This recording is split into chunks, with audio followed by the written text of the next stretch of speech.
All right. So we're deep into the semester. You just had some experience doing some calculation with bonds. And bonds are a big part of people's entities' portfolios. So, um, companies, wealthy people, municipalities, they all hold bonds, or um, they all borrow. So, and then there's some entities like businesses and wealthy people and municipalities that uh, you know create bonds so that they can uh, borrow money, and then you have the entities that buy the bonds and receive the payments. So wealthy people also receive payments. Um, of course, corporations receive payments, and then every now and again you'll get a municipality that has taken that has purchased bonds to receive payments over time. So that's fewer and far between. But just think about it from the perspective of if you're issuing a bond, it means that you're borrowing money from people who buy your bond, and then if you buy the bond, that means that you're giving money um, to someone or something and receiving payments over time, and then that initial face value back at the maturity date. So tonight we're going to go into stocks, and it's different because stocks don't have maturity dates. They are around as long as the company is around. So it's dependent upon if the company uh, declares bankruptcy or liquidates. So we'll get into that here in a bit. I'm going to grade both the Chapter 6 this weekend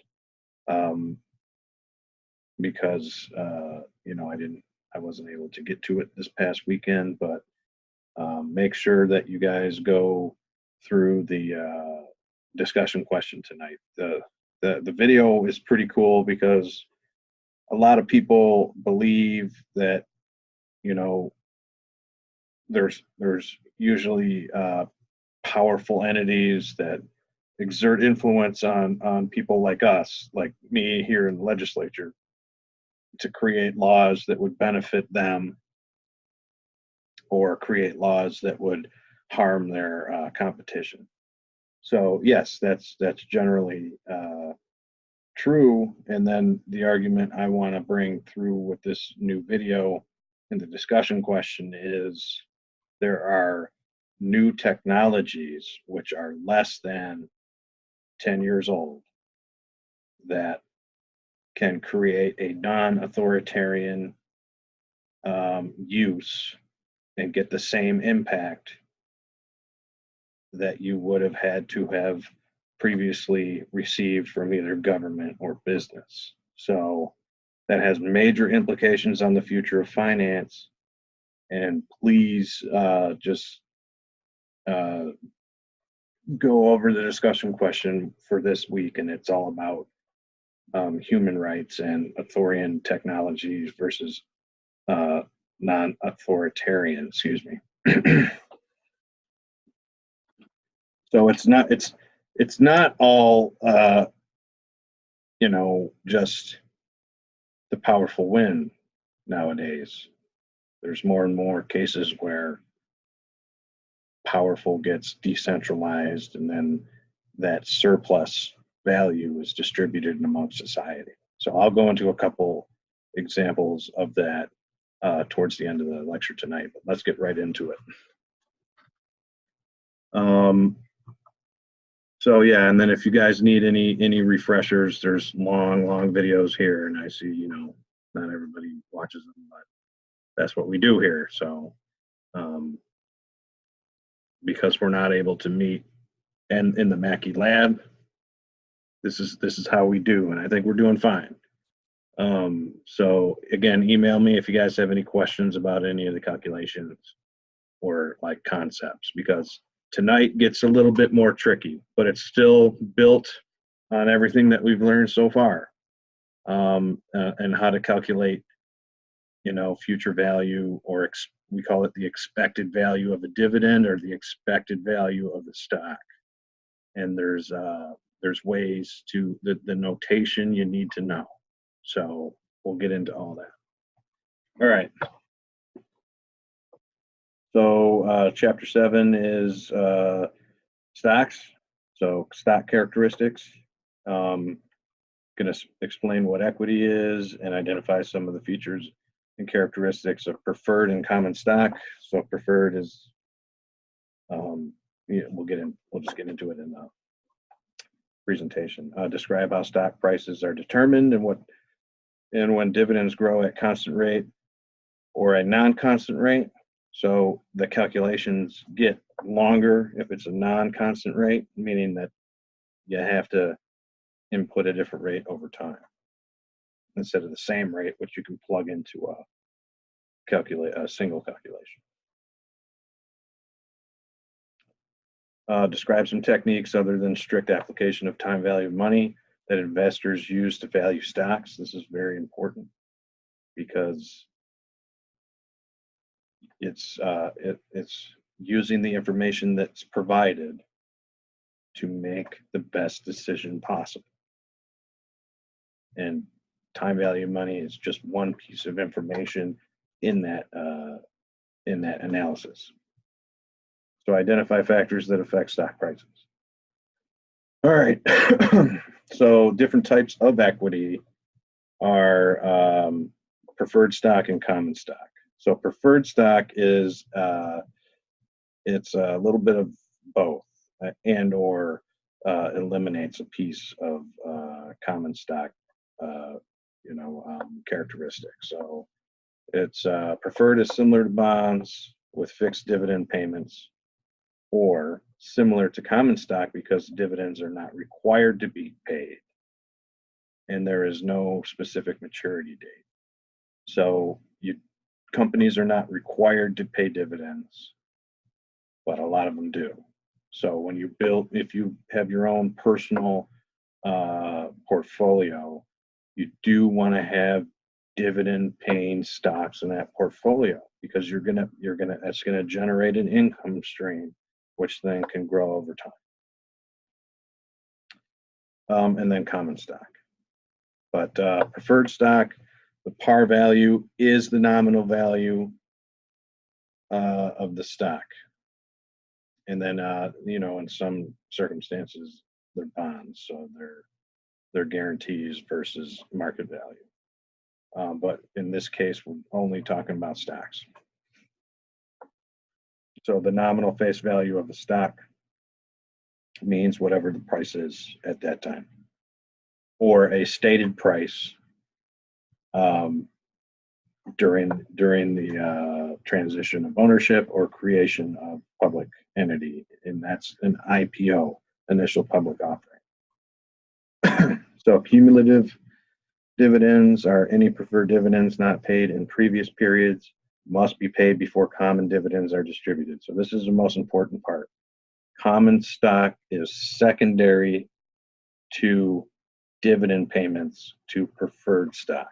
So you pay out the preferred stock dividends first, and then whatever's left over out of that dividend allotment, you pay to your common stockholder. So it could be to where not all the common stockholders would get the dividends, so you'd hold back or pay a lower dividend. And that's, that causes stock price to change if your actual actions don't meet the expectations. So we'll get into expected values here in this unit. So preferred stock has no specific maturity date. It's around as long as the company is around. So priority to assets and earnings. Preferred dividends are paid after interest on debt is paid. So that's saying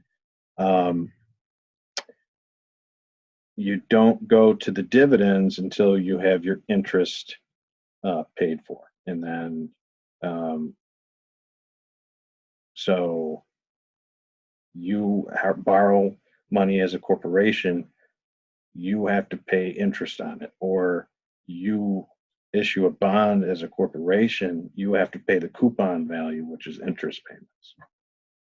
And this, all this from your accounting classes. So this gets into the nitty gritty of the statement of equity.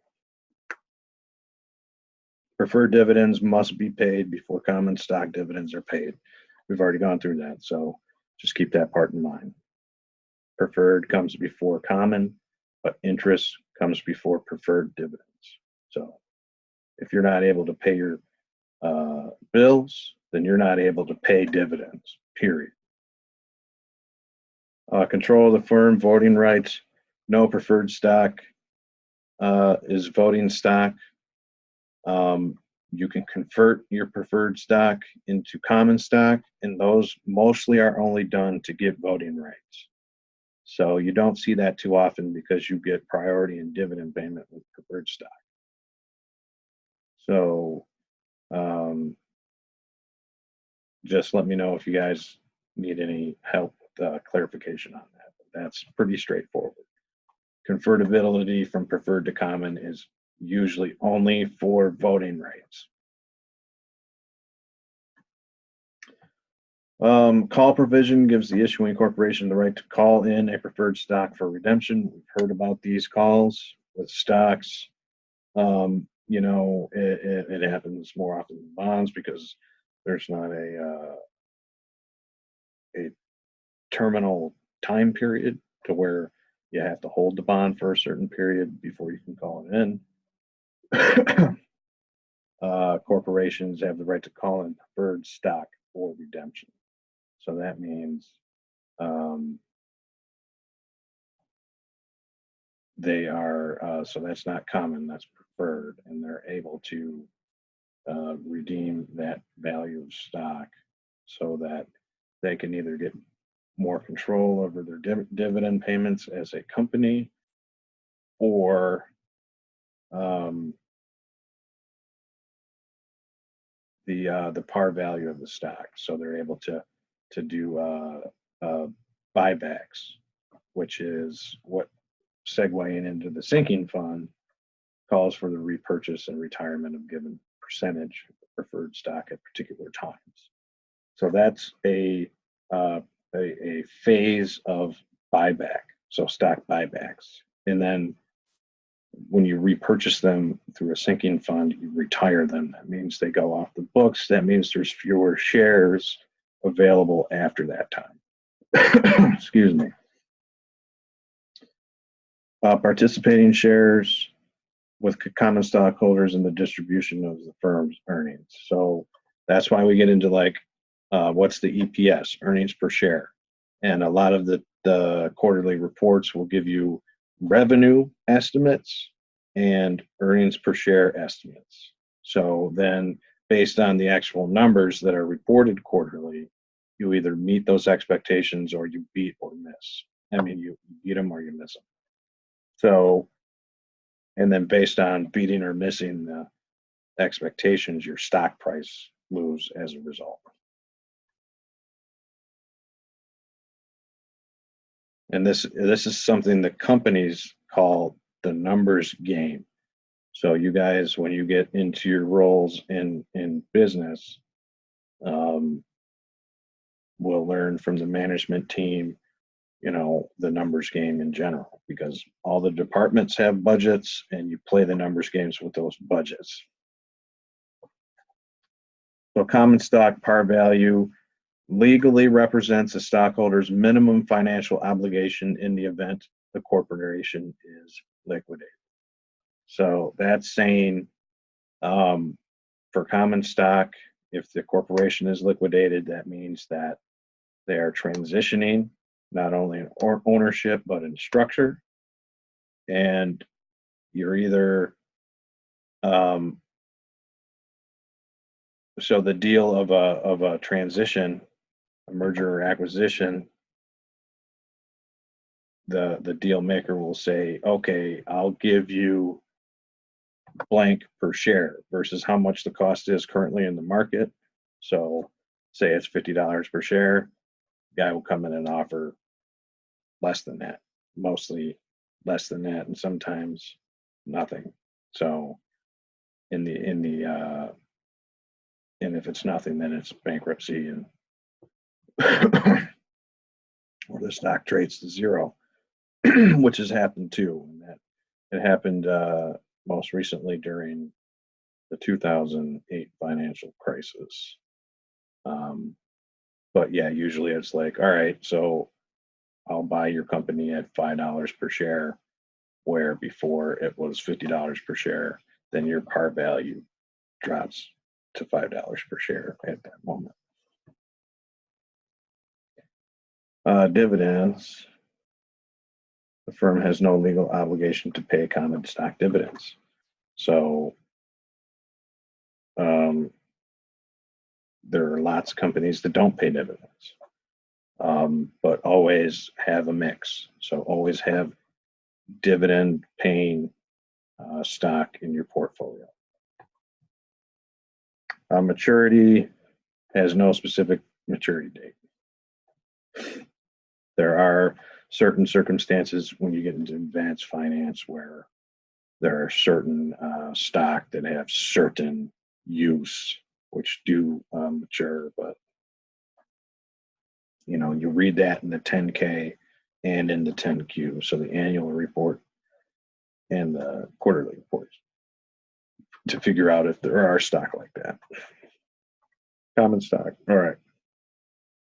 Priority to assets and earnings. So dividends can only be paid after interest on debt and preferred dividends are paid. So this is all common stock. So we've already gone over preferred stock, and common stock comes on after paying your bills and paying your preferred dividends. So preemptive right gives stockholders the right to purchase additional shares of stock sold by the firm on a pro rata basis before the shares can be offered to new investors. So pro rata means proportional. So out of these new shares, proportionally, we're going to give preemptive right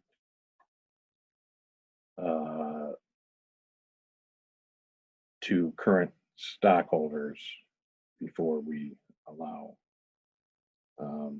them to be put on the market to be bought and sold. So a proportional amount will be offered to current owners before going to new investors. All right, then classified stock. You guys have seen a lot of this in accounting. I know you have, because I tutored some of you guys in this. Common stock that is given a special designation, such as Class A, Class B, etc., to meet special needs of the company. So that's saying we are creating equity for a specific purpose to meet specific needs of our mission. And our core competency relies on all classes of stock. So Berkshire Hathaway is a good example. They have Class A and Class B, and Class B is way less expensive than their Class A. And then we get into these founders shares, which is the origination of the company, and they hold sole voting rights in the early years after going public. So that means even after your initial public offering and you have tons of shareholders who are now owners of the company, they don't have voting rights when there's founders shares at play. And then that erodes over time. So that's a phased timeout. So that over time, the founders have less say in the voting mechanism than the owners, the shareholders. So, but a lot of times, your founders will be the highest proportional shareholders, so they'll retain that voting right anyway because they bought a certain amount of shares after going public. So just keep that in mind. So there is a difference, but usually it remains the same because their wealth enables them to buy more of the company. All right, equity instruments in international markets. These are just some coin terms, so it just has to do with um, where you are in regards to location, what country are you in versus where the financial instrument or origin is. So American depository receipt is a certificate created by banks that represents ownership in stocks of foreign countries. So that means our banks give us certificates here in America that represent ownerships of stocks in foreign countries. All right. Foreign equity, we have Yankee stock and Euro stock. These are very general and they're the fluid names over time, but Yankee stock is stock of a foreign company traded in the United States. So, like Nintendo is a Yankee stock because Nintendo is headquartered in Japan, um, and they trade on the Nasdaq. So that's a Yankee stock. Euro stock traded in another country than the company's home country, except in the United States. So Nintendo traded on European markets as a Euro stock. So it depends on where you are and where the company is headquartered. All right, these are important. The notation. So I'll go through them, but just keep in mind you have your, we'll call these hats, and it's the shift 6. So it's the rate, the power sign, but I'll show you how to put it in Excel so you can just keep the notation the way it should be so you don't get confused because there's a lot of different things going on here. All right, so we'll call this D hat T. T stands for time. The price right now is 0, D0, and then this is dividend. So dividend 0 would be the dividend right now. And then everything after that is hat. And hat stands for expected. So the dividend expected to be paid at the end of year T. So D hat 1, D hat 2, D hat 3. These are all going to be stated in your income in your quarterly and yearly reports. So P hat T is the expected price of the stock at the end of the year. So these are the two main things you need to know, and they're very, very important because you'll be able to build your calculation out to a certain point based on expectation. All right, so we'll call these P0 in statistics and regression analysis. They call it 0 naught, and that's a mathematical standard around the world, but we'll just call it 0 to save any confusion. So P0 is the actual price of the stock at the end of the year. And G is your expected growth rate in dividends. And then R subscript S is equal to the rate of return, the minimum rate investors demand to invest in the stock. So that's your required rate. And we've gone over this in our most recent examples and chapters here. So here are some of the equations. So the expected dividend yield during the coming year, you need the price of the stock currently and the expected dividend payment next year. So D hat 1 divided by price of the stock, P0, is going to give you the expected dividend yield during the coming year. Yield is always going to be a percent. So don't give me anything but a percent when it says yield.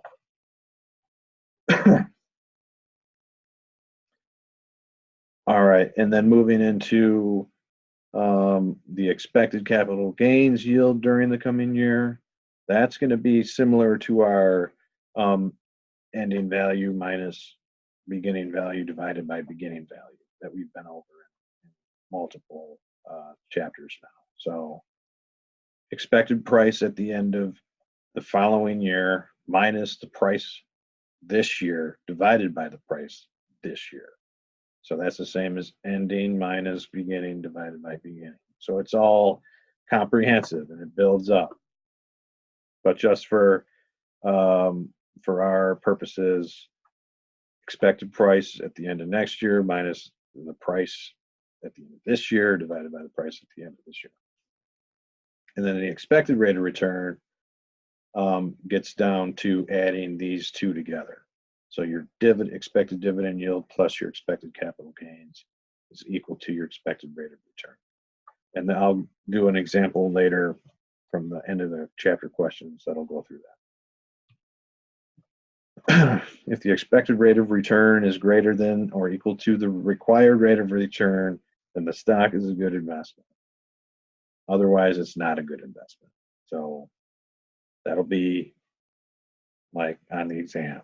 So remember that. All right, so and that's expected greater than actual is good. Expected is less than actual is bad.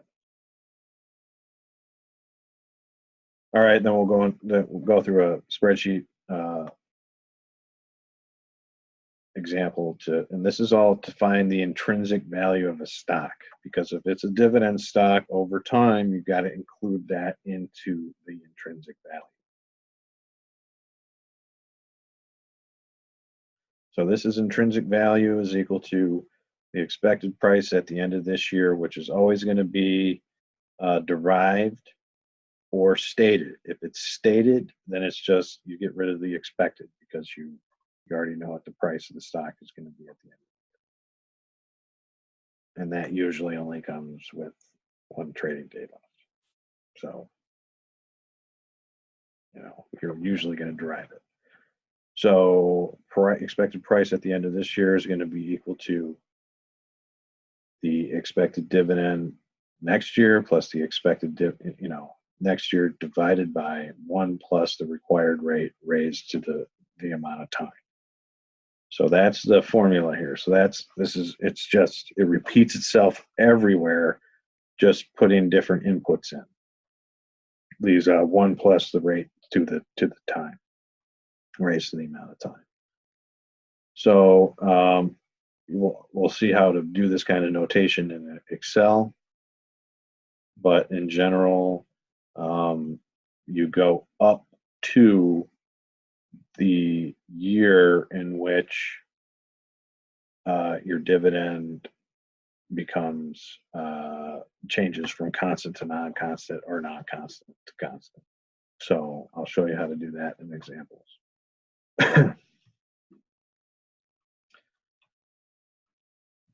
Constant or normal growth. So growth is growth that is expected to continue into the foreseeable future at about the same rate as that of the economy as a whole. So G is equal to constant growth stated as a decimal. So valuing stocks with constant or normal growth.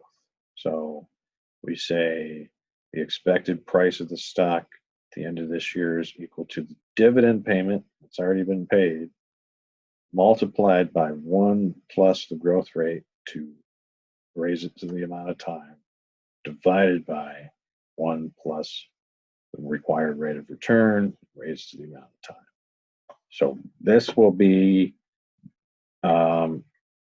kind of the extent. This is as hard as it gets, but you can see that it's not too difficult because usually you get the growth rate stated, the required rate of return is stated, and then you just have to know how long it's going to go into the future and whether or not you're dealing with constant or non-constant. This is going to be your constant formula. Non-constant is going to be different. Value of a constant stock growth. So what we're trying to say here is we want to have our expected rate at the end of next year divided by your required rate of return minus your growth rate. So that's getting into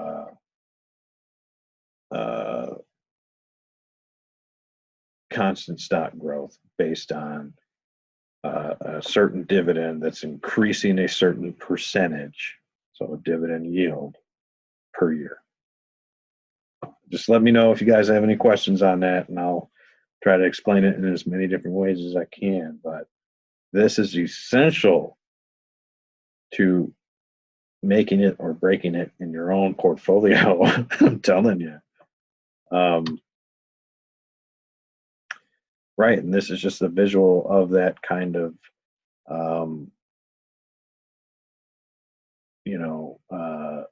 potential that a certain stock has in regards to your own portfolio needs, because you want to raise the amount you're making. So as a company, it's not your bottom line. As an individual, it's raising the amount you're making per, but it's the same concept, of course. Okay, present value of dividends of a constant growth stock, DO, is equal to $1.60. So that means your dividend is $1.60. That dividend is growing at 5% per year. And your required rate of return is 20%. So this is how the calculation would look from this right here. So 160 times 1.05 growth rate raised to the T divided by 1.20 to the T.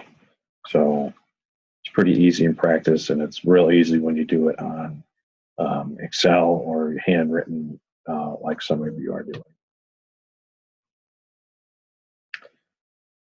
Special case of constant growth. When growth is equal to 0, that means that you're going to have the same dividend payment each year, regardless of inflation. So expected price of the stock at the end of this year is equal to your dividend plus times 1, because your growth is 0. And then divided by required rate of return minus 0, because growth is 0. So that equates to just what's your dividend, and then divide that by your required rate of return. So this ends up being the simplest case, but some people really overthink it and, get tied into a mess when they see all these different symbols and notations. So don't let that scare you. Expected rate of return on constant growth stock. Expected rate of return is R subscript hat, and then that equals the dividend payment expected at the end of next year divided by the price of the stock right now, which is your expected dividend yield. And then so your expected growth rate or capital gains yield is equal to the G, your growth. So if you're trying to find an expected rate of return and they only give you the growth rate, the price currently, and the expected dividend next year, then you have to calculate it. So we'll get into one of those in the end of the chapter examples. All right, non-constant part of the life cycle of the firm in which its growth is either much faster or much slower than that of the economy as a whole. So that's saying this is manipulated by the company itself, not going along with the economy. So step 1 for non-constant is start computing the dividends that are expected to be paid out during the non-constant growth period. So that's like that. We don't pay a dividend now, but next year we'll pay $1. The year after that we'll pay $2. The year after that we'll pay $4, and then we'll increase the dividend payment by 5% per year thereafter. So it'll be something like that. All right, and then continue computing dividends until you compute the last dividend that is affected by non-constant growth. This is an important essential piece of being able to calculate this stuff. So the last dividend that is affected by non-constant growth is the year that you have to build your equation out to be able to calculate the P0 right now.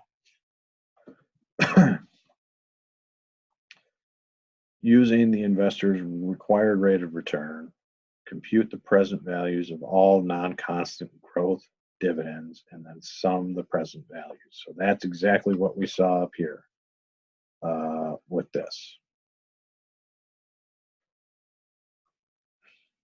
But with, the dividend, it's not just going to be D0. These are going to change over time. Step 2, compute the first dividend that is affected by the constant growth rate. So that's saying, after we got the dividend up to 4, then every year thereafter, we're going to raise it by 5%.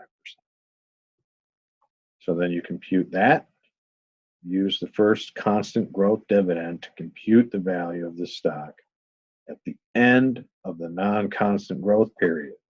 This is hard in the beginning, but don't give up. You can do it.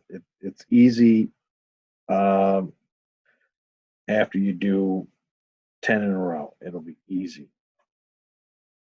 All right. All future dividends will grow at a constant rate of G. So that's saying exactly what I've been saying. We get the non-constant growth 1 to 2 to 4, and then we say every year thereafter that $4 dividend is going to grow at 5%. That's compounding. So each year you'll be getting a little bit more. A modified version of the constant growth rate equation is used to compute the value of the stock at the end of the non-constant growth period. Expected value of the price of the stock at year T. Find the present value of the expected value of the price of the stock at year T. And if it's at the end of this year, it's just going to be P0 without a hat. I mean, you can leave a hat there, but you're calculating in all the expectations through the calculation. So for notations purposes, P0s, you can leave the hats on. Step 3, sum step 1 and step 2 to find the intrinsic value of the stock. So you want to calculate the non-constant growth, and then you want to calculate the constant growth, and then you add them together.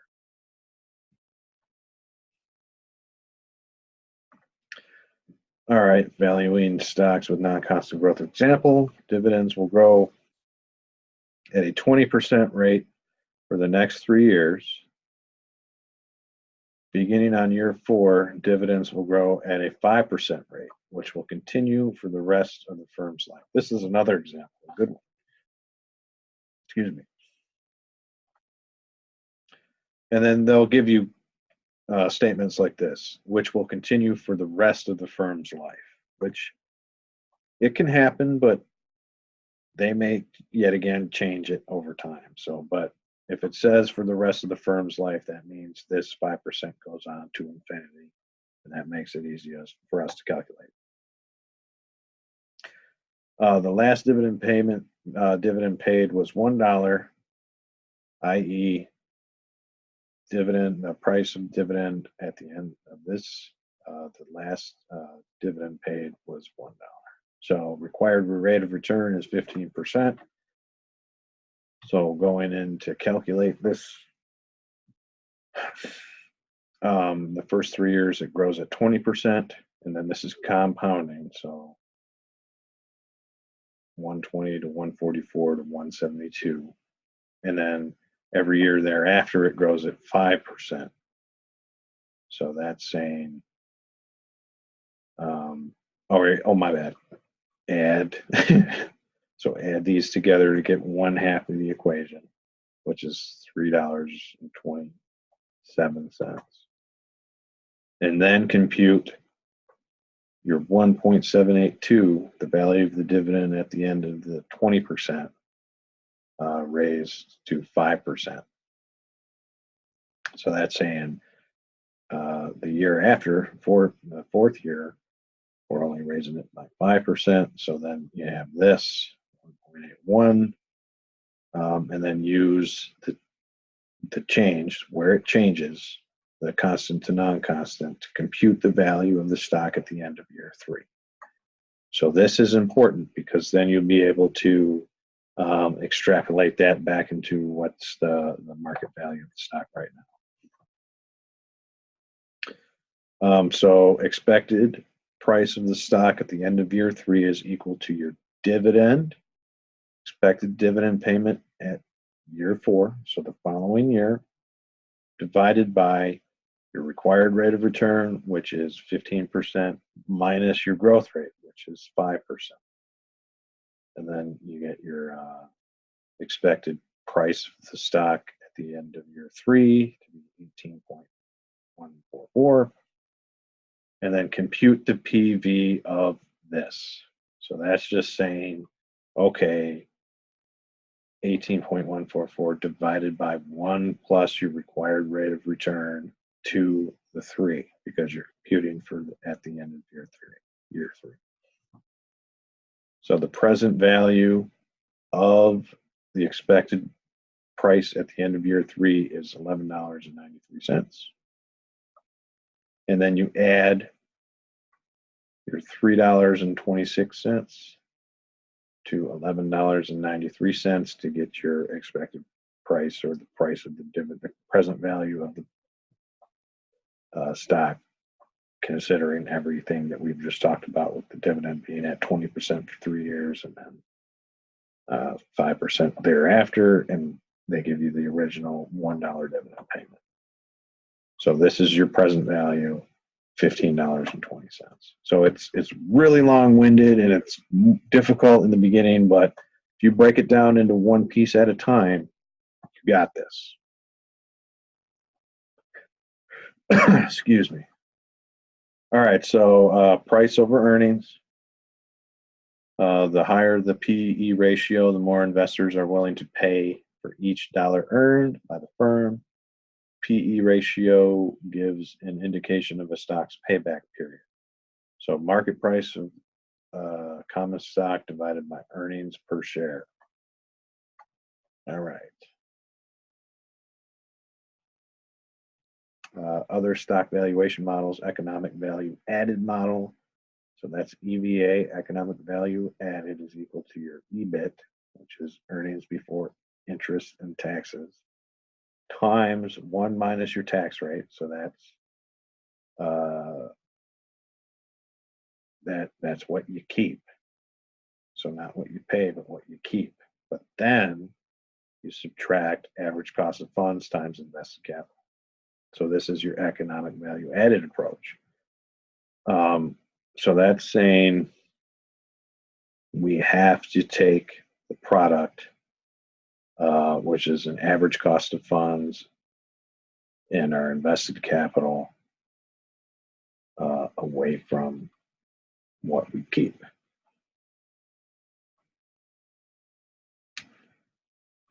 All right, so changes in stock prices. Prices move opposite to changes in rates of return. And that's part of this numbers game that I've brought up before. Excuse me. Prices move in the same direction as changes in cash flows expected from the stock in the future. So if we're saying we're expected to be cash flow positive, and the report shows that you are cash flow positive, your stock's going to go up. All right, so that's the end of presentation. Let me pull up a spreadsheet so we can do some end of the chapter problems here.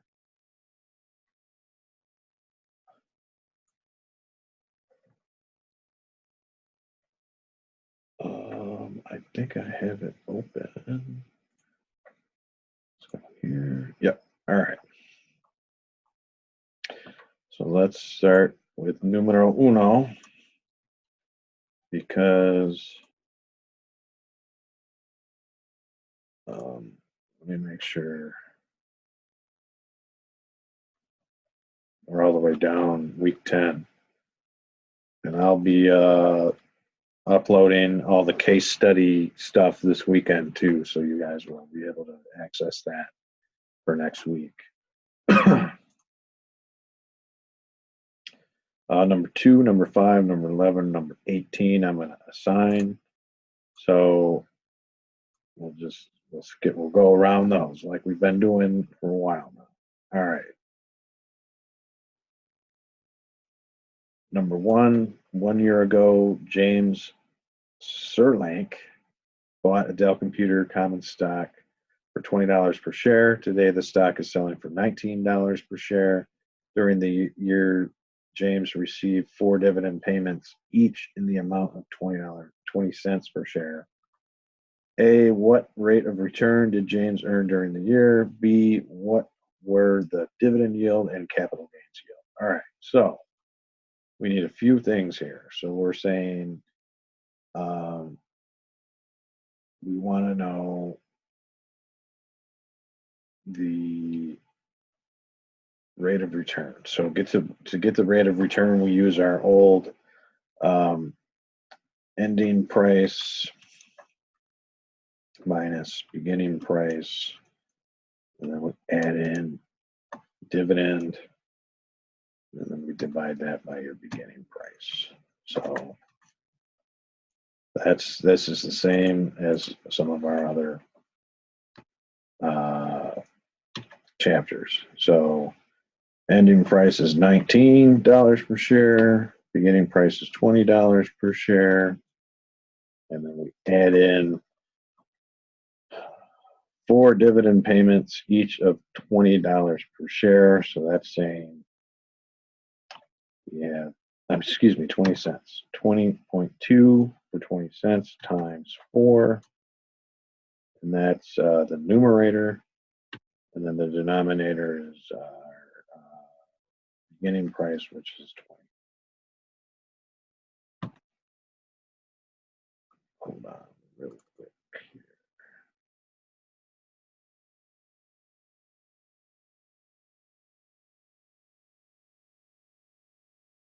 Let me make sure I do this right.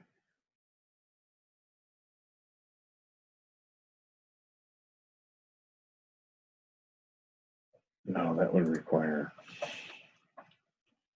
So, oh, you know what? I know what.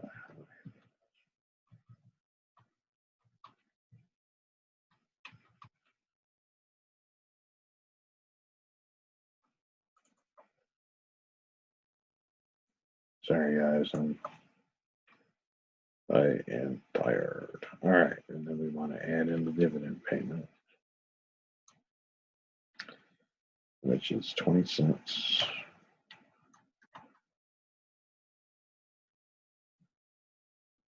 Times 4.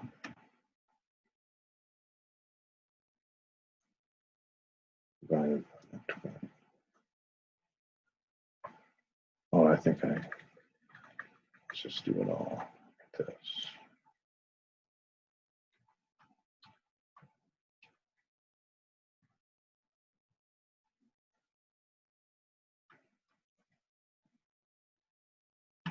Okay. 2 times.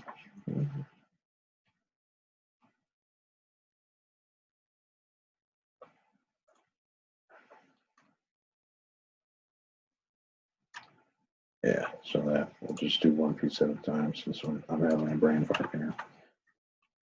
So that's your numerator, and so numerator, and then the denominator is 20.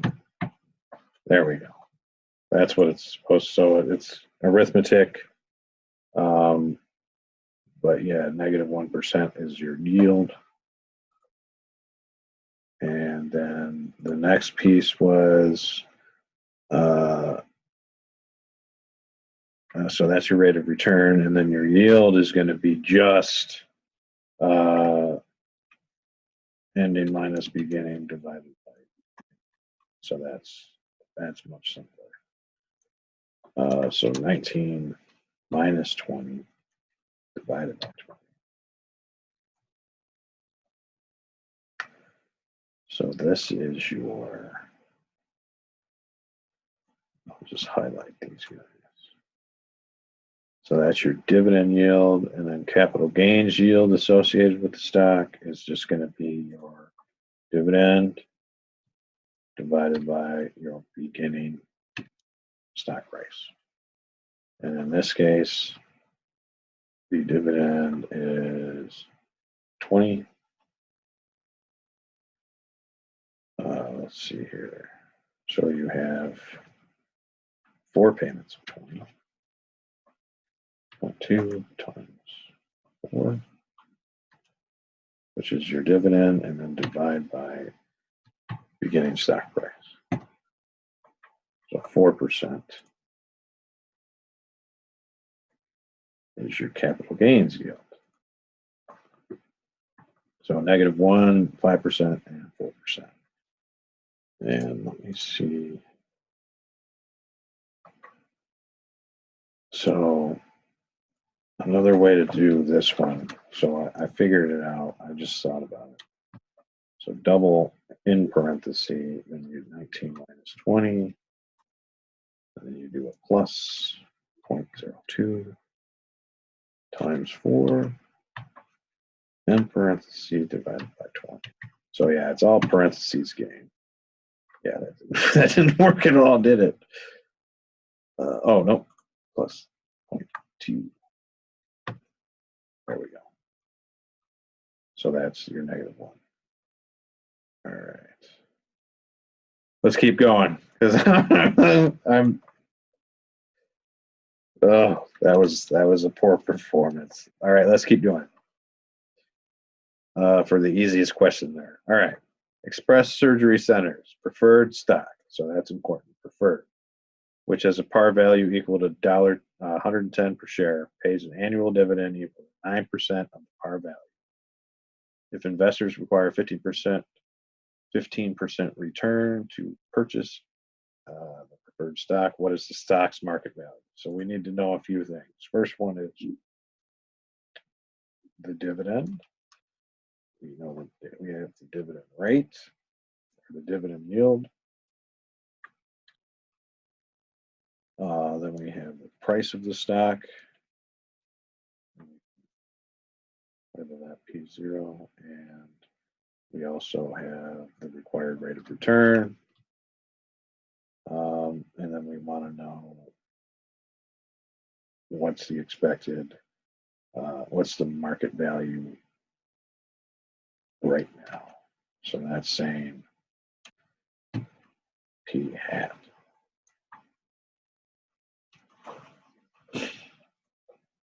All right, so our dividend itself is 9% of 110. So that's saying equals to 110 times 0.9. So $9.90. Dollar. The yield, we already did that. That's 9%. And that's stated right here. Dividend yield equal to 9%. So we have the price is equal to 0, and that's stated right here.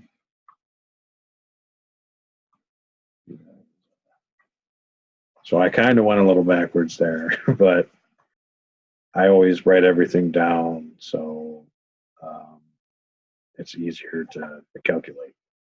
Required rate of return is 15%. And we're looking for this. So this is equal to your dividend over your required rate of return, which is, so this is equal to, is D divided by R. So we can say 990 divided by R.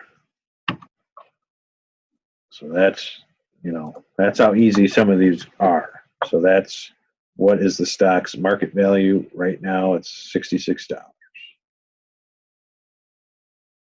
All right, moving on. Number 4. We'll just do number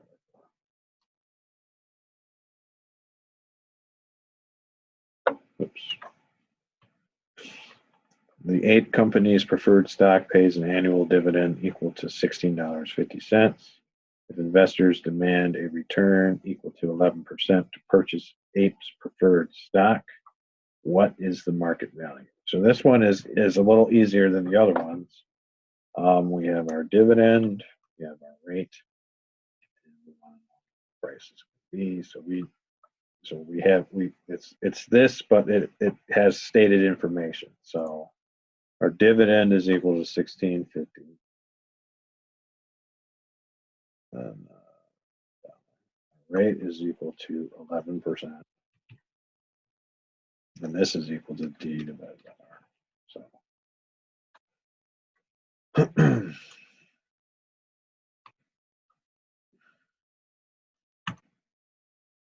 150 bones. So it's, just try your best, and know what you need to solve the equation. So always try to write the equations that you're using in your problem solving. All right, let's move on. Oops. All right, let's move on. Number 6.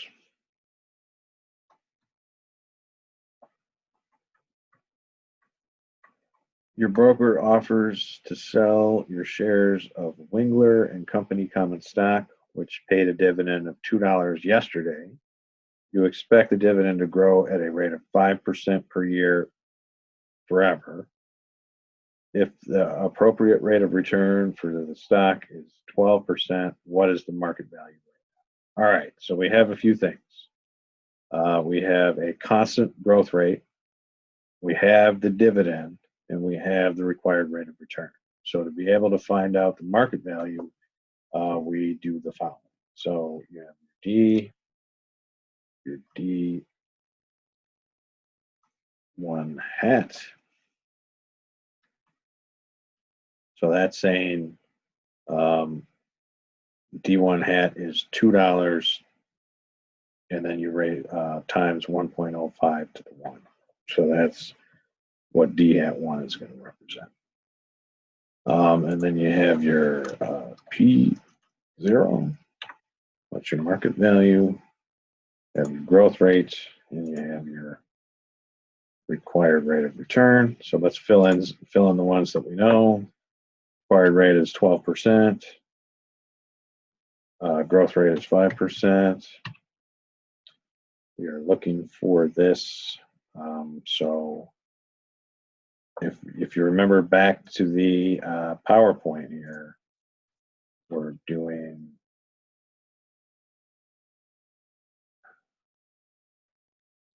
let me pull it up, this one here. So let's go back. So this is going to be equal to D1 hat divided by your required rate minus growth. So we have to find D1 hat first, and our D2, our dividend is 2. So then I was like, put dollars, and then D1 hat is equal to your dividend times 1 plus your growth rate.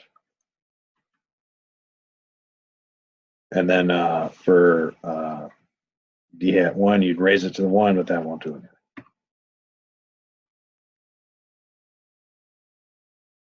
Oops. What am I doing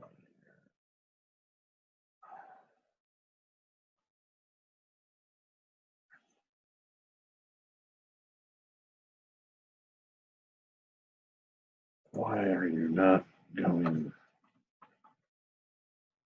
Okay, so let's try this a different way. Equals. And then 1.05.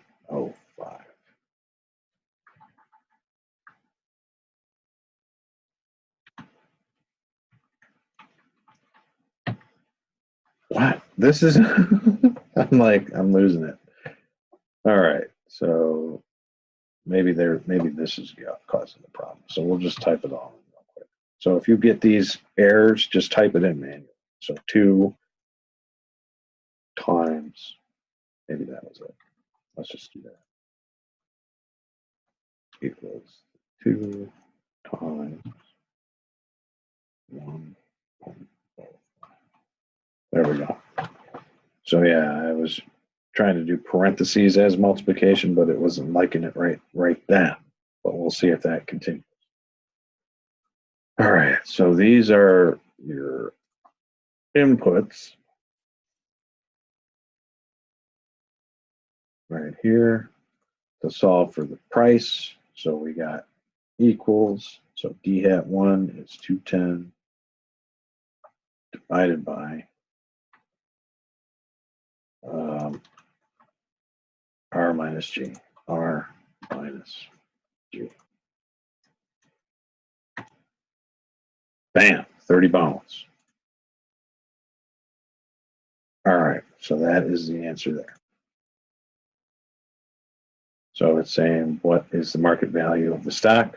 30 bones. And that's based on all of the criteria that's mentioned in this problem. So it's not just given. You have to calculate most of the time. All right, let's go on number 7.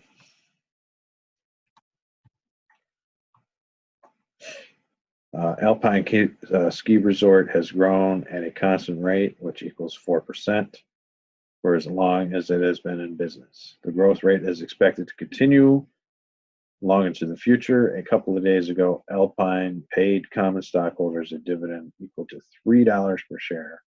Investors required a 10% rate of return. What is the market value? All right, so we have a lot of the same stuff here. So we'll just write it down. We need our D.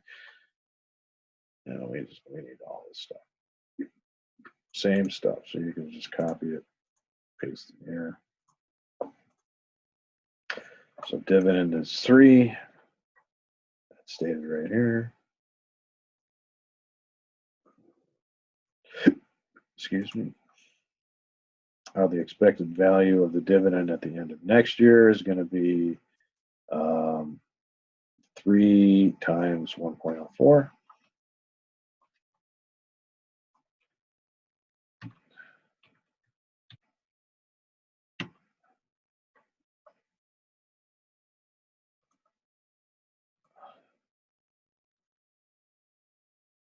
So again, price is going to be equal to D1 hat divided by R minus G. So that's the same formula here. So equals. Oh, well, let's get our stated numbers here first. So growth rate is 0.4%.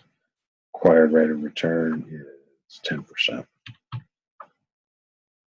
So then using this formula, we can say equals D1 hat divided by R minus G. So 52 bones.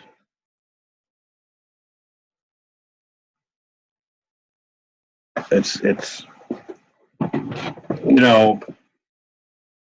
arithmetic mistakes are easy to make in Excel because of parentheses and such, but the math is pretty standard, and you can see how it repeats itself in most of these chapters. All right, almost. Let's do a few more. Couple few. All right, number 9.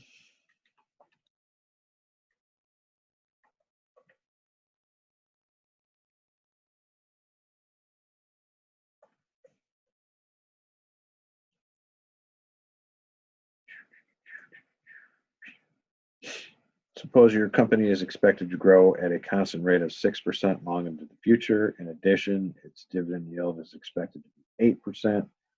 If your company expects to pay a dividend equal to $1.06 per share at the end of the year, what is the value of your firm's stock? So this is one of the ones where we need to calculate a couple of things. Excuse me.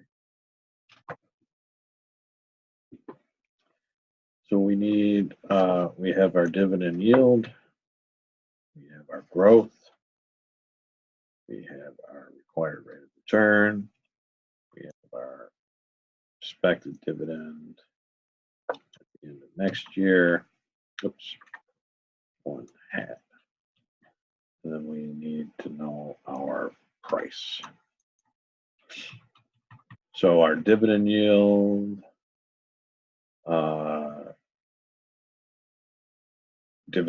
is expected to be 8%.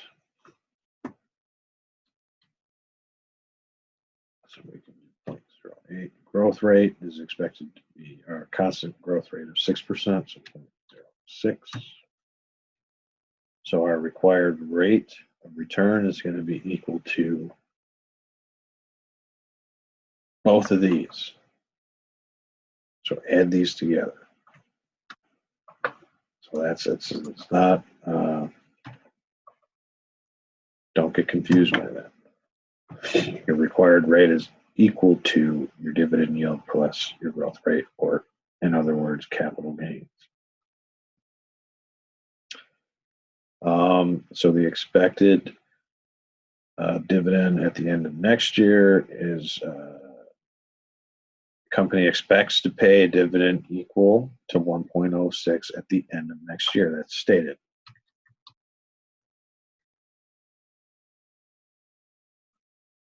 So what's the price? So we use our regular, this formula right here. So that's saying, okay, so equals expected dividend divided by our rate of return minus the growth rate. So our rate of return minus growth.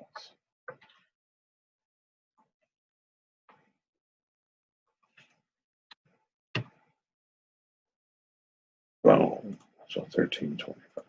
So that was, see how we had to calculate the rate of return on that one. So just remember, it's your dividend yield plus your growth rate. All right, let's go number 12.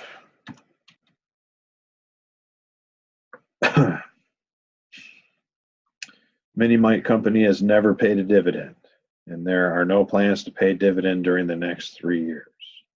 But in 4 years, that is, at the end of year 4, the company expects to start paying a dividend equal to $3 per share. The same dividend will be paid for the remainder of Mini Mite's existence. If investors require a 10% rate of return to purchase the company's common stock, what should be the market value of the stock today? All right, so there's a few things we got to do here. So we have our dividend from year 0 through 3 is equal to 0. We have our expected dividend at the end of year 4, so that's T4 hat is equal to 3. Then we have our price of stock expected at the end of year 3. And that is calculated by, remember, it's the dividend expected the year after. So D4 hat divided by your R minus G.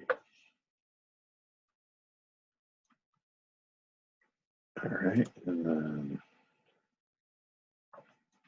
expected price at the end of year 4, P4 hat, and that's equal to your expected dividend payment at the end of year 5. divided by your R minus J. Oops, let's get rid of the small d.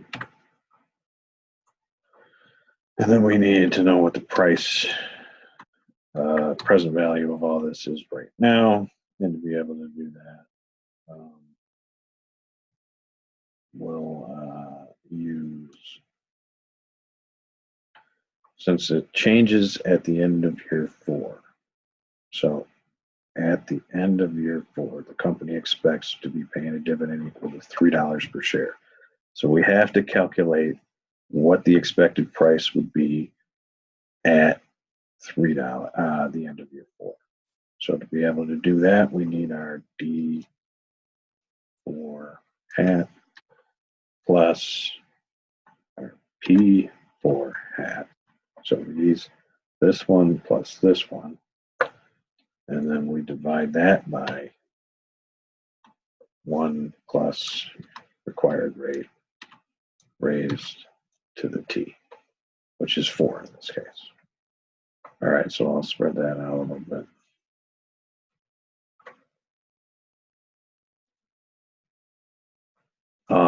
All right, and then we have our required rate and our growth rate. So let's plug in what we have here. Required rate is 10, and the growth rate is 0 because it says 2 things.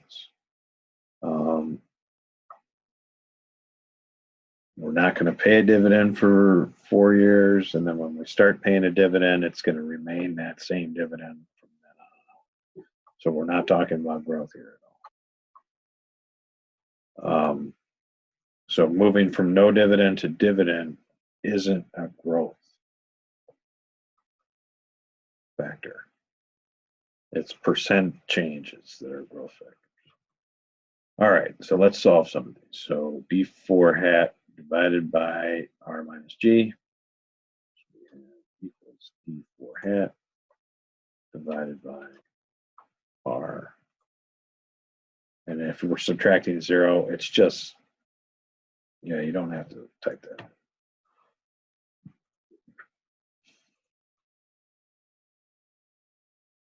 that. Same thing for D5 hat. So now we have, so D5 expected dividend in year 5 is also 3. So then we have this equals divided by your rate. So again, $30.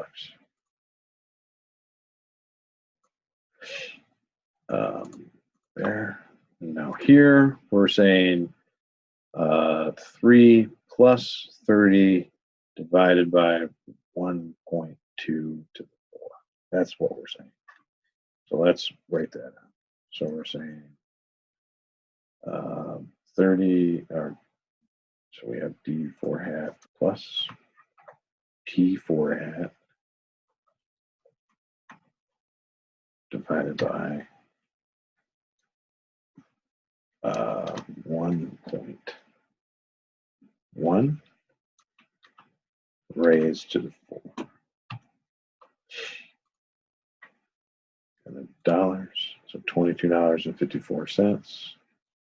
If you need to see that again, that's right here. So we have our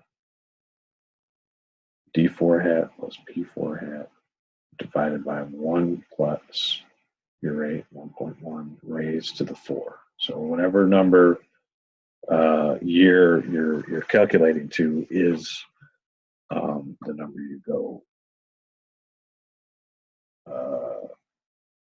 put into your calculation. Sorry, I know we're almost done. We're almost there, guys. I'm trying.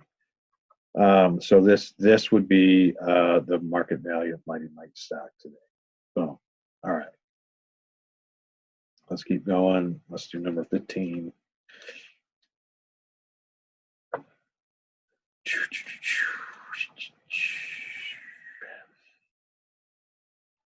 Extinct Artifacts has not paid a dividend during the past 10 years. However, at the end of this year, the company plans to pay a $1.50 dividend and a $2 dividend the following year. Starting in 3 years, the dividend will begin to grow by 5% each year for the as long as the firm is in business. Investors require an 11% rate of return to purchase. What is the market value today? So this one we have a non-constant growth. So this is our first non-constant growth. So we need a couple of things. So let's dig in here. So we have our dividend at the end of this year, our expected dividend at the end of next year. We have the following year, because it's stated as different, and then we have finally constant growth starting at the end of the third year. So then we also need to know, since the non-constant growth goes through the end of the second year, we need to know the price, expected price at the end of the second year. And then we need to know what the price is now. And then we have our required rate and our growth rate. So let's plug in what we know.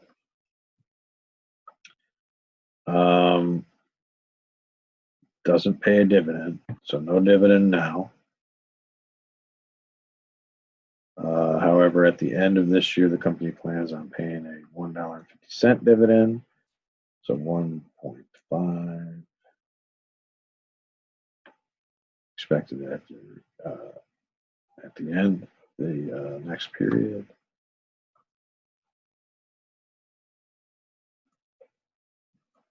D2, $2. And then D3 is going to be equal to your $2 payment times, what's the rates here?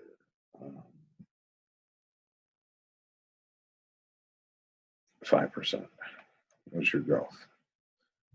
So times 1.05 is going to be 210. So that's one inputs there. And then price, expected price at the end of year 2 is going to be equal to your expected dividend payment at the end of year 3 divided by RSG. So that's equal to this divided by,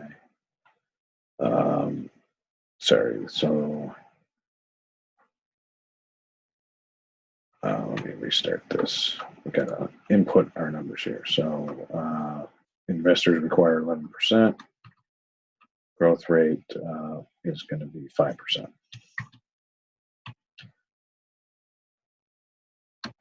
So this is equal to D3 hat divided by R minus G. 35 bones is your expected price at the end of year 2. And then how do we use that in calculating the full bit here? So this is going to be a little longer. So we have our D expected at the end of the year divided by 1 plus R raised to the T. And then we go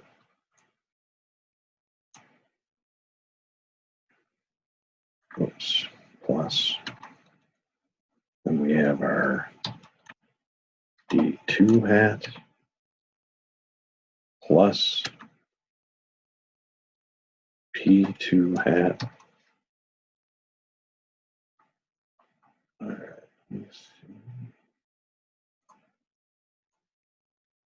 And then raised to the second power.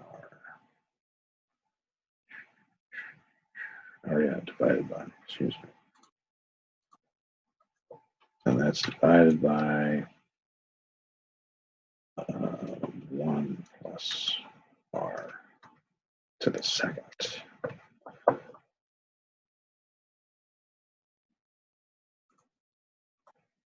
All right, so let me spread that out a little bit.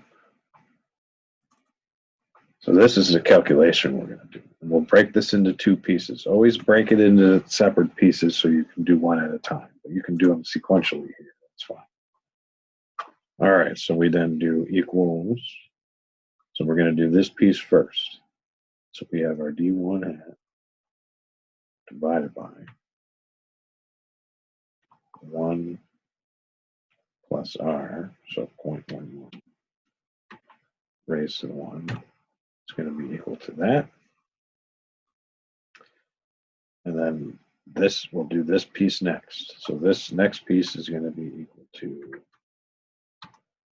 so D2 hat plus P2 hat divided by 1.11 raised to the second. And then finally, you add those two together. So there's going to be problems where you got to go 3, 4, 5 years, and you got to do this for each one into the future. I think we'll go through one of those in the next example. But you just add these two together, and then you, bam. So that's how you calculate the non-constant. You do one piece at a time, and then you break it down into which year it changes into a constant from a non-constant.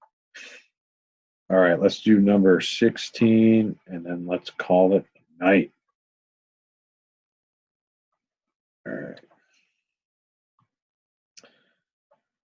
Sparkle Jewelers expects to pay dividends per share of 60 cents, 90 cents, $2.40, and $3.50 during the next 4 years.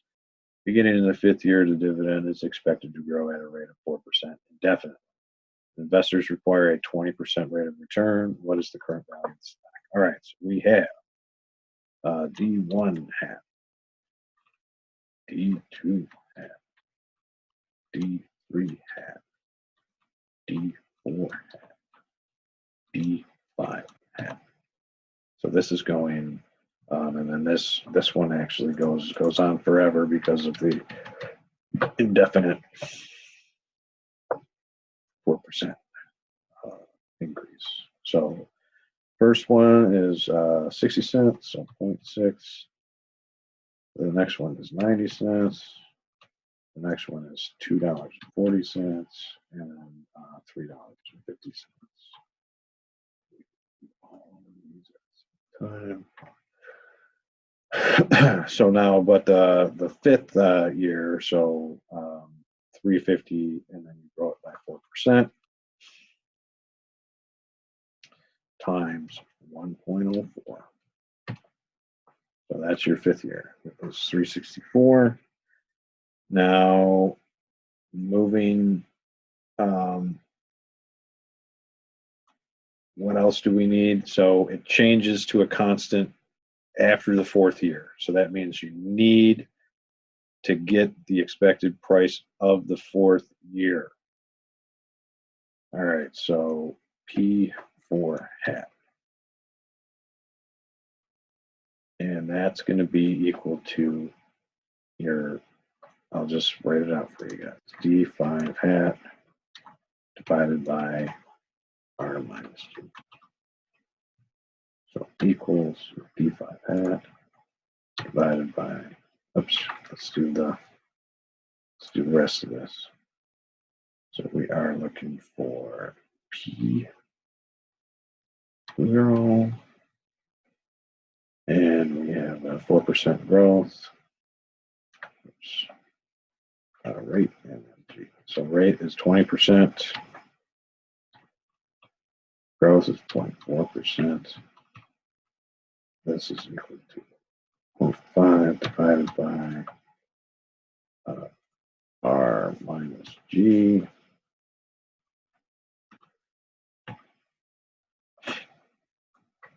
And this is important because now calculating the present value up to year 4 required this. So let's go one at a time here. So we're saying I'll write out the formula. D1 hat divided by 1 plus R. And then you keep on doing that. Hold on. 1 plus R. And then plus. And then you have your D2 hat plus P2 hat divided by 1.04.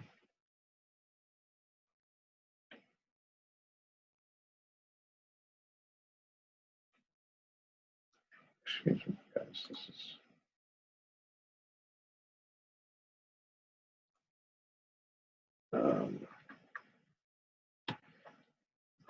growth.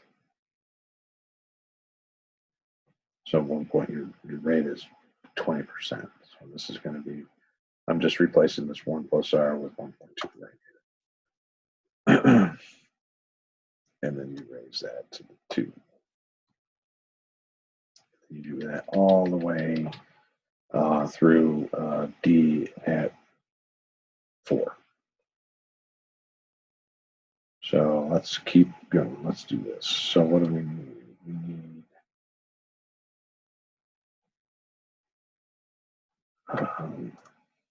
let's calculate.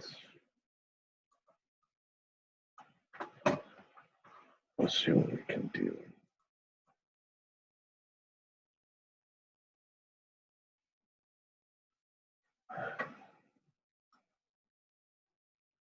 So let's start with the first one, and then we'll do the second one, third one, fourth one. All right, so the first one's going to be equal to D1 hat divided by 1 plus R. Raised to the 1, so we have our D1 hat divided by 1 plus R is 20. And then moving on, next one we have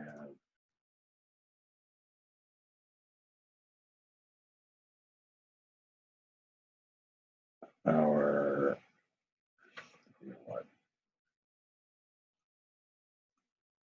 Sorry about this, guys. You do that up until the last one here. So the year you're calculating 2 is the year that you have to add in the dividend payment plus the expected stock price at that point in time. But the rest of these are just, so then it would be D2 hat divided by 1 plus R. So this is equal to D2 hat divided by 1 plus R.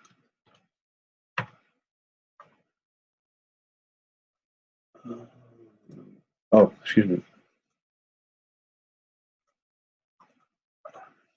Raised to the T. Very important. Sorry about the going backwards and forwards and stuff, but raise this to the T. And then moving along, we have D3 hat divided by 1.2 raised to the T. And here we have our calculation, our end calculation here, which we have to add in the dividend and the price and then divide it by the same thing. So the adding in the dividend and price is going to be 3.5 plus 22.75, divide that by 1.2 to the 4. Oops, raised to the 4. And then you do a sum. You add all these together.